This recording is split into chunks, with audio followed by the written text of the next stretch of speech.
Spring is one of the most competitive times of year when you're trying to sell real estate. So here's some tips to help you make your home stand out.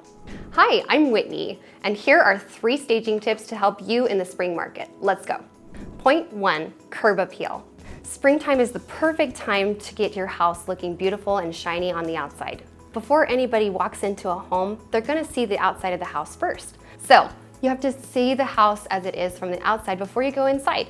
Make sure that that house is looking beautiful. Start by sprucing up your lawn, doing landscaping, power washing your house, maybe a little bit of paint can do a lot of things for your home. Point 2, deep clean and declutter. When you walk into a home, you want it to feel spacious and clean and feel inviting for somebody to become their future home. And we do that through cleaning the floors, getting windows done, and doing a deep clean of the house right before they come in. Point 3, get into season. Springtime is all about renewal and wanting to make the home feel fresh and clean. Placing vases with fresh flowers or bringing in greenery into the space is going to help make the home feel really clean and fresh. And it will create a beautiful environment where people will feel like it can be their future home.